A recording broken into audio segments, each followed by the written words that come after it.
I so fully believe that you have a purpose, a contribution, a thing that you give to society that will make this world a better place. I believe in your heart, and I believe that the reason that you want to do this is because you want to make a difference. And so I don't want to see you play small.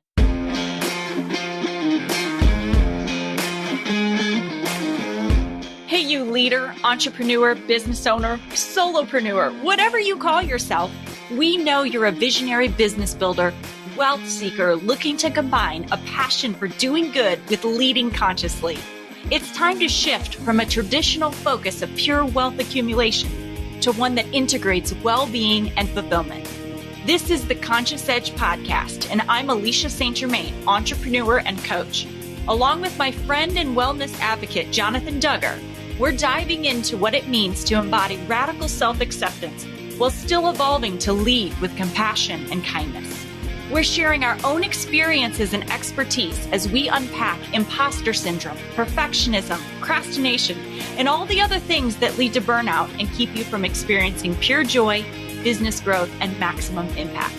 This is a safe and supportive space to explore what it means to be a human creating wealth and building a business. You're here for a purpose, and it's time to shine your light. So here we go. So recently, I asked entrepreneurs to tell me what their top 3 struggles in business were that they could use some support around. And it's very fascinating to me, Jonathan. People said marketing. And these were seasoned people telling me that marketing was one of their top challenges, and it kept coming up over and over and over and over again. So that's what we're going to dig into today. I am your host, Alicia St. Germain. This is the Conscious Ed Podcast, and I'm here with Jonathan Duggar, who is a friend of mine. We've been having these amazing conversations for years behind closed doors. And so we decided to start a podcast, and it's been almost a year now. We're coming up shortly. We'll be at 10 more episodes, and we'll be at 52 episodes. So holy mackerel. How'd that happen? I know. Super cool.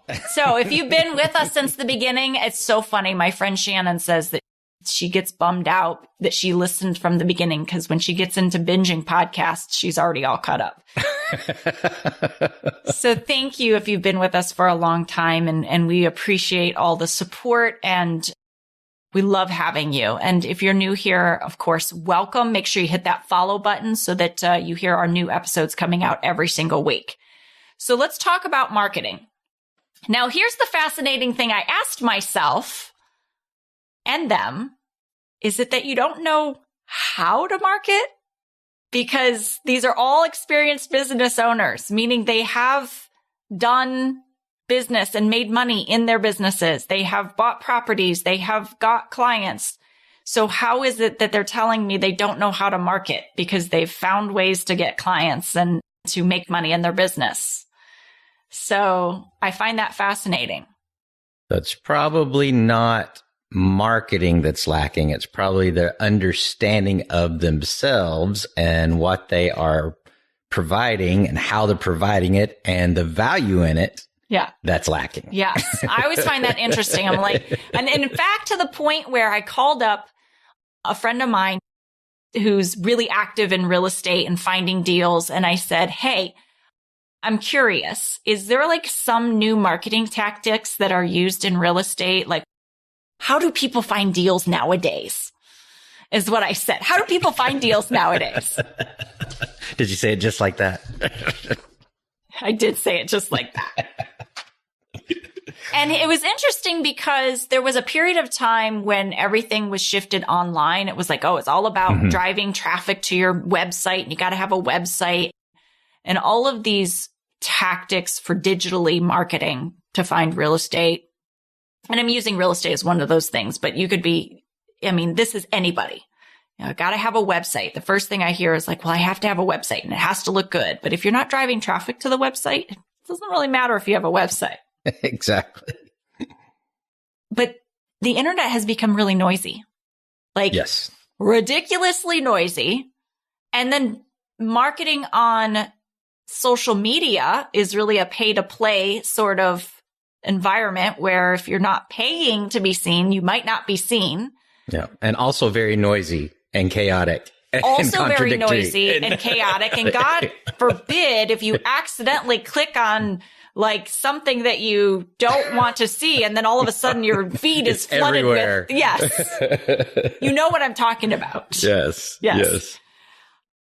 So what do people do to market? And so he was like, well, you send mailers to distressed properties. And I'm speaking on the real estate terms, but people are going more offline with their marketing, and they're going back to old tactics that I have known since the beginning of my investing, grassroots, like going and networking, going and speaking on different topics. So a lot of things going back offline. So what I took away from that conversation is there's literally nothing new or cutting edge about marketing.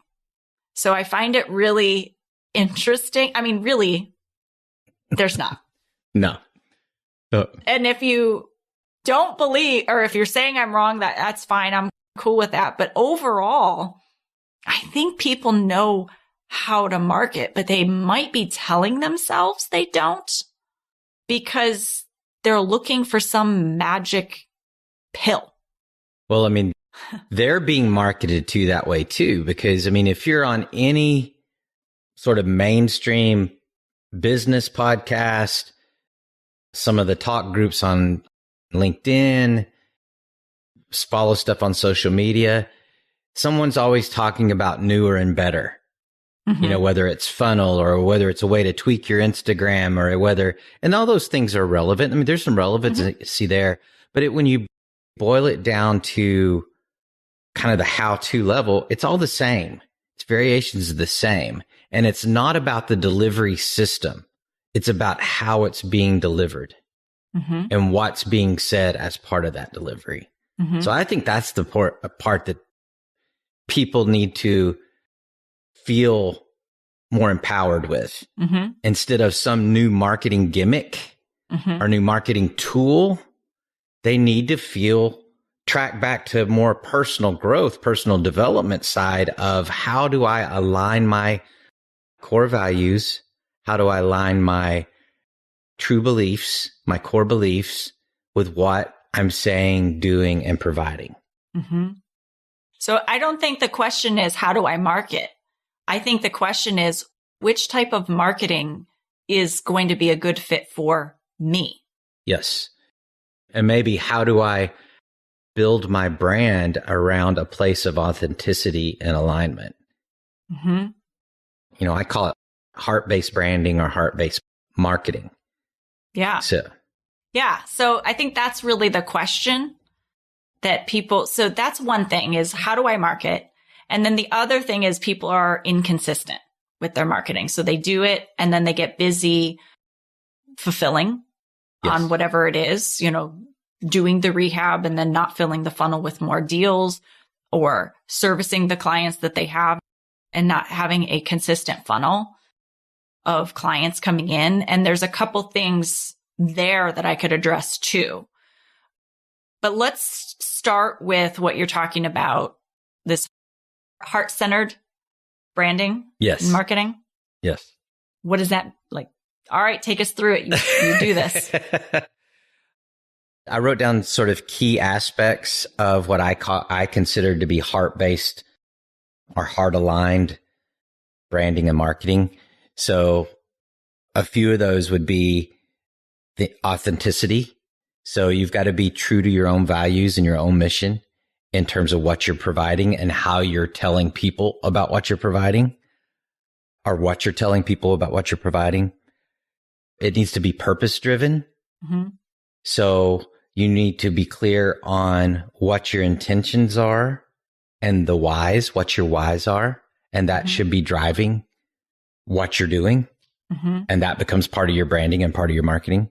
So let me give an example of this for everyone. All right. So when I first started my coaching business, I knew that I needed to market. I needed to learn how to bring people into my business. And one of the things that kept coming up, and I talked about this on one of our really early podcasts, one of the things that kept coming up is my coaches who were marketing experts and sales experts were saying that people did not want to buy personal development and they didn't want to do the inner work. People wanted a result. So I had to come up with a tangible result, like make more money or this or that. And I was like, I don't feel really comfortable telling someone I guarantee, like almost felt like a guarantee they're going to make more money if they work with me. Well, sometimes people don't make more money when they work with me, but they realize they don't really want to make more money. They're like actually happy where they are. Imagine that. So that was really hard for me. And so then I would try to find some tangible result. And what kept happening was I kept sounding like everyone else out there who was doing that, maybe gave that result, but there was all these different ways of getting there. And I think sometimes you need a strategy or a tactic to get a certain result. But also, I think that there's a lot of inner work that is done around getting certain results in your business. A lot. Like, yes, sometimes it's a lot more than the strategy or tactic. And if the strategy or tactic isn't working, it's probably something in your brain. That's the litmus test right there. If you have a strategy that isn't working, don't second guess the strategy. Go back to yourself and figure out, look at the delivery, look at the language, look at how you feel with what you're saying. Does something feel icky to you? Does something feel out of alignment? Does it bring you joy when you have the opportunity to tell people about what you're doing? If not, then there's probably an issue.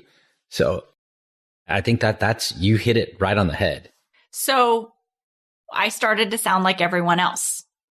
And so I was saying to my mastermind gals, I was like, I don't really know. And then they want you, like, part of it is to go through and say, who is my target customer? Who is my avatar? Like, what do they do? What do they like? Da, da, da, da, da, da. And I'm pretty clear. I work with women business owners. I'm pretty clear about that, but I don't know that I could get so specific in some of the things they were looking for. And what ultimately we came down to is I do so much better if I just keep talking about the big assumption. Like, everything that comes back to why people don't do things, exactly what we were just talking about. Like, if the strategy or tactic's not working, look inside. That's the work. Yes. That's what I do. That's my big assumption drum. What are you assuming to be true about the world and the way that you work in it that is causing all your strategies and tactics not to work? And so when I go out and talk about that, I was like, yeah, but are people getting tired of me talking about it? Because that's the thing. And they're like, no, it's what you believe in. It's what is everything. You believe that everything that people want in this world is just on the other side of their big assumption and unraveling that. And so why wouldn't you beat that drum like crazy? Exactly. So that's what I think you mean when you're talking about being in, like, aligned and heart-centered and really coming from something you truly believe in and having that excitement for what you believe in. Other people are just naturally going to get on board with what you are when you love it so much. Yes. And it's when you have true belief, a heart-centered belief in the value of what you're doing, and your intention is to be helpful. I don't want to oversimplify this, but a lot of the marketing takes care of itself because you start building, and I'm not going to pretend this happens overnight, but you start building a network of people and practices that are self-perpetuating because there's this organic nature of how people talk about how they're benefiting and how they've improved or how they've progressed.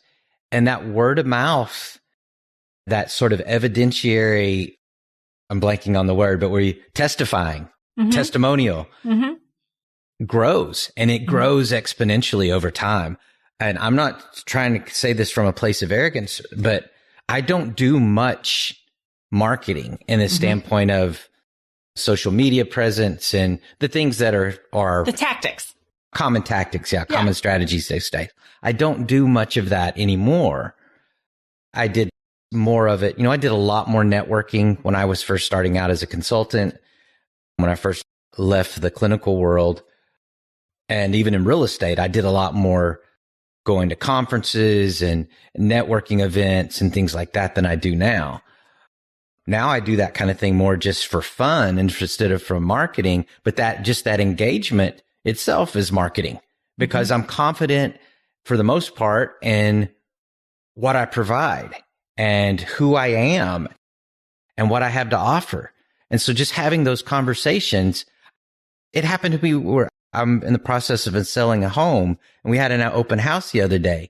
Somebody introduced me as, this is the guy I was telling you about that coaches salespeople to do X, Y, and Z. I didn't say anything, but that was how I was just introduced to somebody.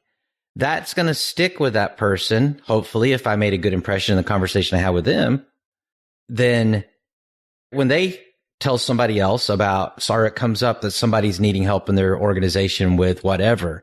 If I'm a good fit, they'll say, well, I just talked to this person that does, that's what I mean by sort of this organic cascade, this exponential organic factor. But that can only happen. I truly believe that can only happen. That kind of growth and expansion can only happen organically if you start out or if you get to a place of alignment in what you say and how you say it and who you say it to. Mm-hmm. All right. So I interrupted you because I went down the example storytelling lane. And so in doing that, you now have what's the next step? How is someone going to find that right? Yeah, you actually hit a couple of those things. The other thing I wrote down was emotional connection. And by what I mean by that is that you bring joy.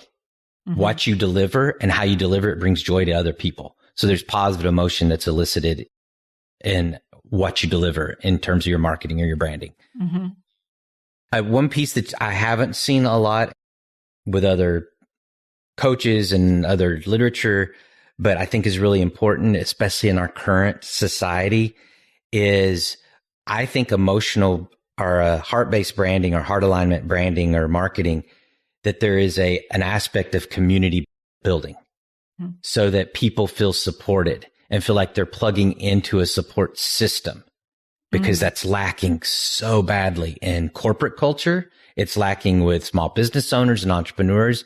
It's lacking on the personal development growth side for people feeling like they have true and authentic alignment with a resource that's like them. And that's like how they would go about trying to grow and trying to do better.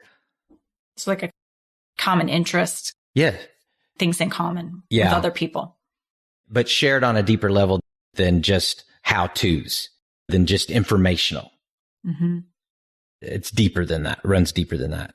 And then the last one I just called it customer empathy, but I didn't have a really good terminology for it. But that goes back to our previous episode where we were talking about sales, is before you market, you really need to do some upfront work to understand at least high level what your customers need. So putting yourself in their place in an authentic way and understand what's going to truly be helpful. You can't market to something that you don't know or understand. Otherwise, it's sort of a shotgun approach. You're just hoping something lands. Well, if you start from a place of empathy and compassion with building your marketing and your branding, then something's going to land in a positive way. And I think, so that's where those customer interviews and things like that come up, or client interviews. I found them to be hugely helpful. Yes. From time to time, to go through and talk to people who have not worked with you yet and just find out what their needs are, what they need, what's coming up for them, what are their challenges, what problems can you solve for them, is really important, because there's what we think. I'm like, everybody needs this coaching because everybody has a big assumption. But what is it that they think is the problem? One of the things people think is the problem with their business is they think they don't know how to market. They think they're bad at sales. They think these things. And so that's part of us doing these podcast episodes, is we really want you to understand, you think that these are the things that are in the way, but it's actually way deeper than that. And it's not the strategy or the tactic that is getting in the way. In fact, this makes me think about a post I recently saw, and I often see it where a person will post on Instagram or social media or anything, and they will be working to work through the objections that people have to working with them, or the objections that people have to their products and services. Yeah. And sometimes if you're working through an objection in your marketing, it's really about education and helping realign someone's thoughts to maybe what else is possible. Because all those objections people have are just their big assumptions. They're just things, the reasons they think the marketing or tactic won't work. But what happens sometimes is the person who's doing the marketing gets tired of people naysaying, or gets tired of people having their own opinions or their own beliefs about whatever it is they're selling. And they like almost take it personally. And you can tell they take it personally because then they start like saying things that are very disempowering to people. So that's where I think like when you're marketing, you also want to be aware of where you taking it personally.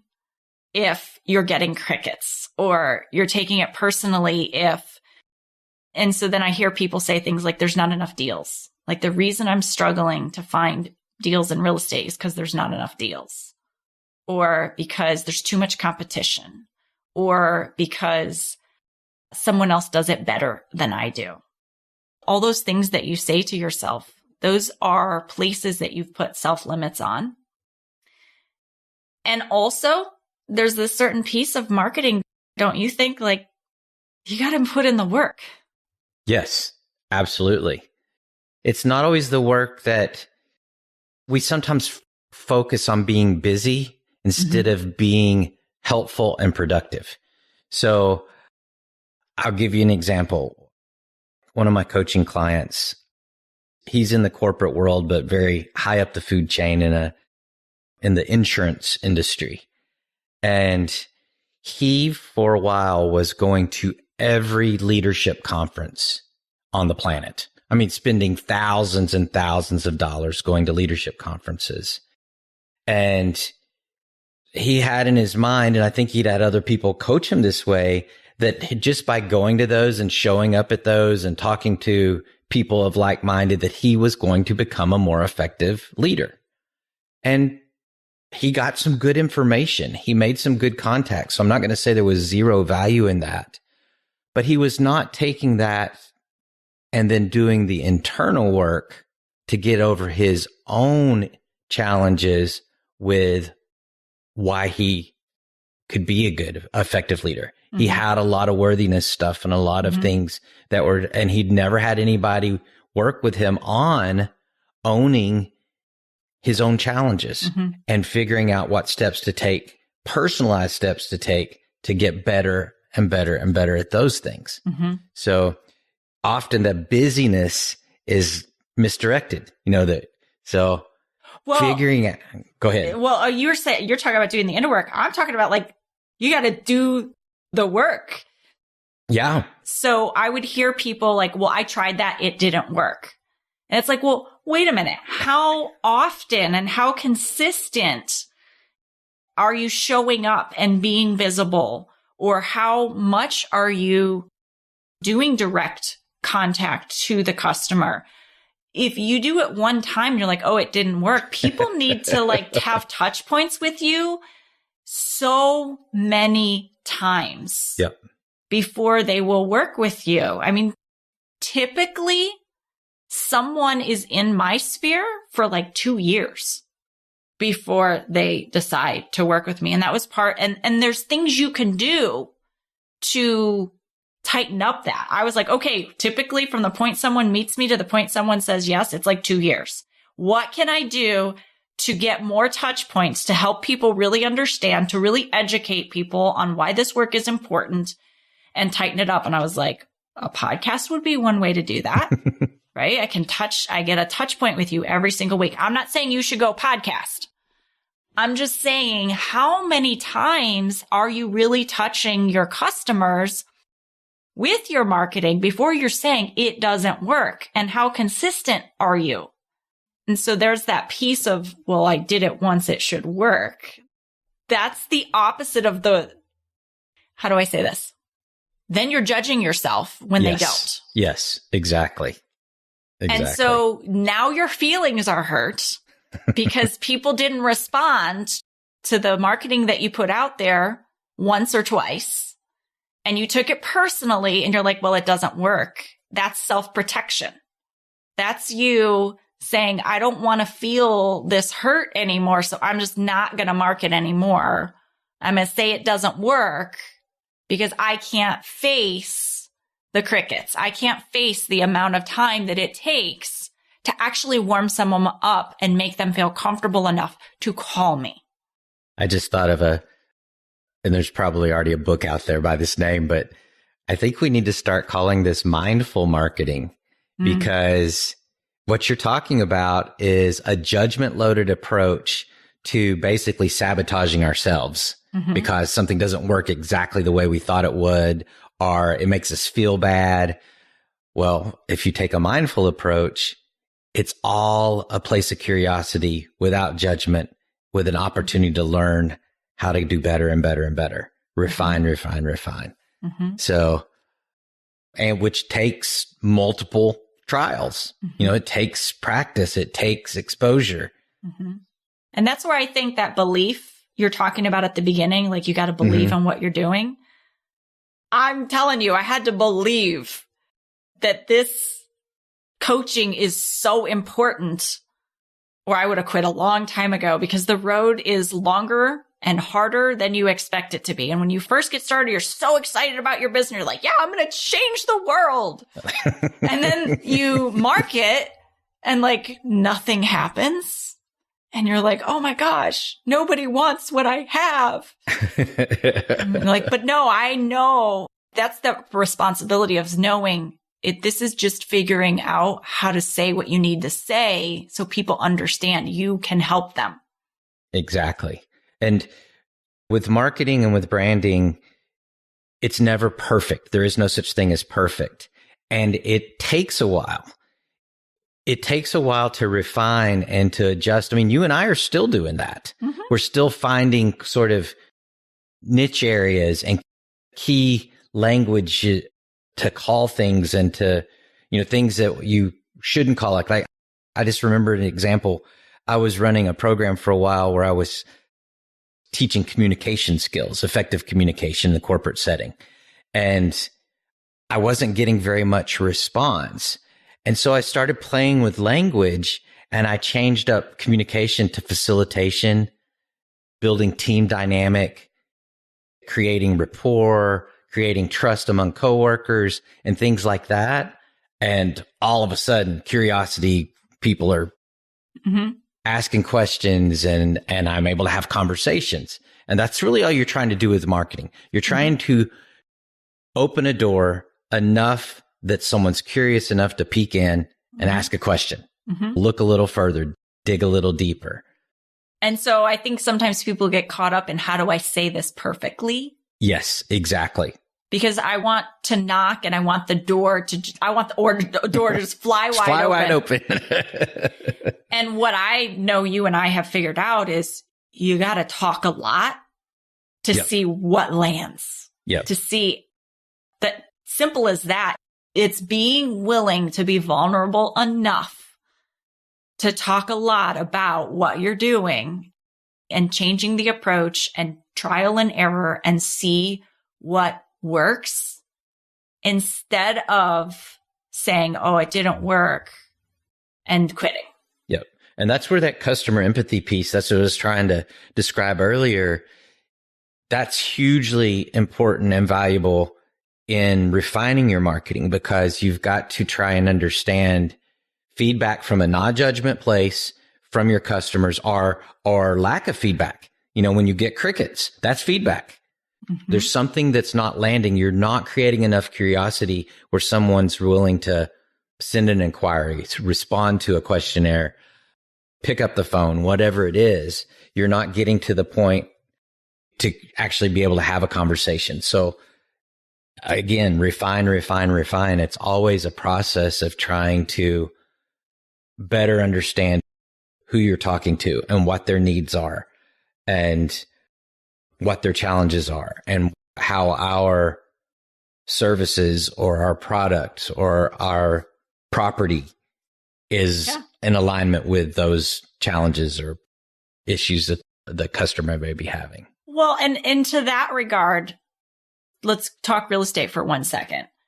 So largely in real estate investing, like looking to buy properties, I have seen it taught in so many seminar type programs, some really straightforward, unemotional, basic marketing. Yes. Like, we buy houses, all cash, I still get those letters and postcards like that.